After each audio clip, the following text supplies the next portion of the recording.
Hello, my name is Ryan Yoder. I'm with the Kentucky Medical Management Group, and I'm going to briefly go over the basic market need regarding this opportunity, as well as the data that underlies the market need as well.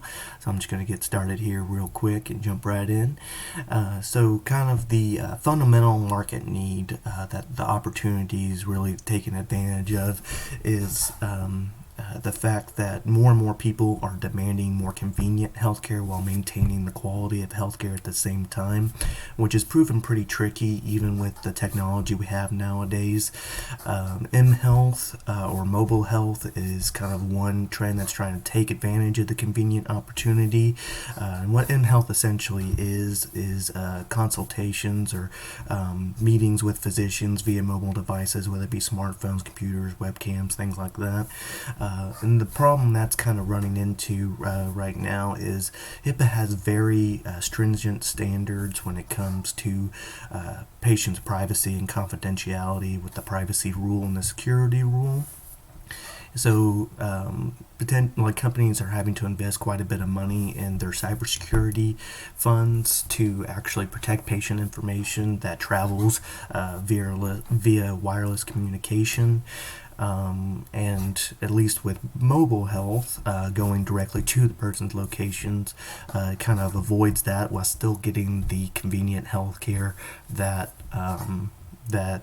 the population is looking for. And the two population groups that are essentially behind this market need for more convenient healthcare while maintaining quality is the millennial generation, which is becoming the largest living generation in the United States today, as well as in the world, and is also the future customers of all of healthcare industry, and the disabled population, which is finding it more and more difficult to actually enter into the doctor's office because of their physical constraints, and also because of just kind of getting run down with having to enter in the doctor's office. It becomes more of a chore.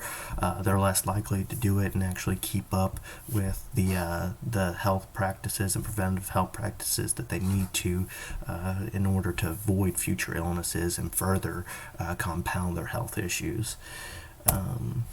And some just kind of data behind this market need that I found is that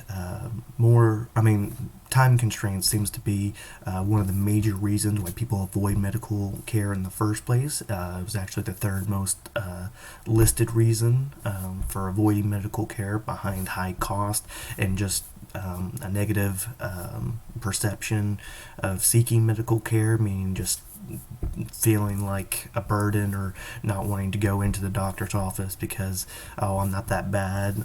Kind of that very passiveness is one of the top two reasons. But avoiding medical care because of time constraints is the third largest reasons, which really emphasizes the need to have more convenient health care, because if time constraints is one of the major reasons, we can overcome that with convenience. And also a lot of people cancel or reschedule appointments, which hurts the company's the healthcare industry's bottom line when that happens, because they aren't able to bill for hours that not able to have people into the office. And having people actually come to the insured's going to overcome those barriers and those challenges.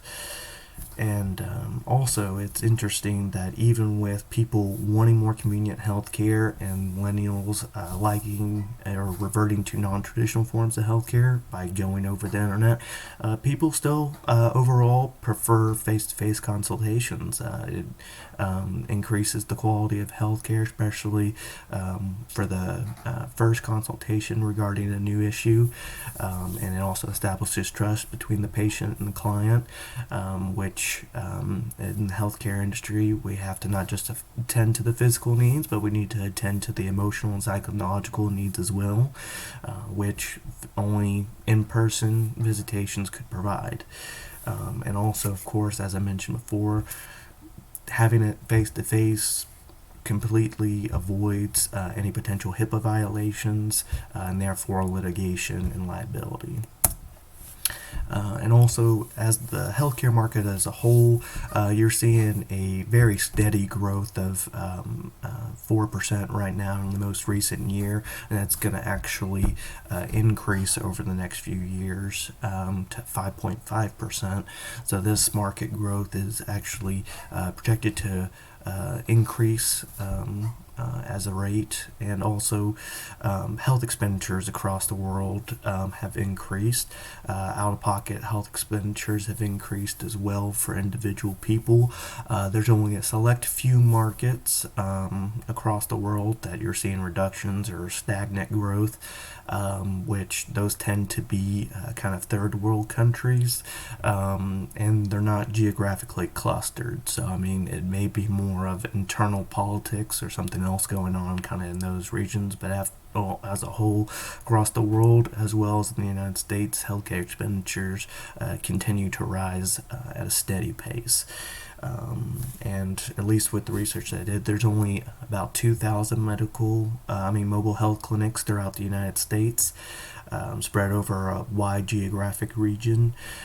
There's actually very little to no direct competition in Louisville, Kentucky in particular, which is uniquely positioned to serve both very populous urban area as well as rural populations as well, which both have their own unique reasons for demanding more convenient and healthcare while maintaining quality.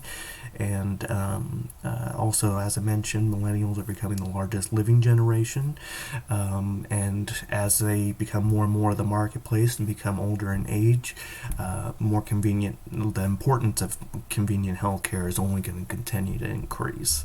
So that at least wraps up my portion. I'm going to let Morgan take care of it from here, and I appreciate your time. Thank you.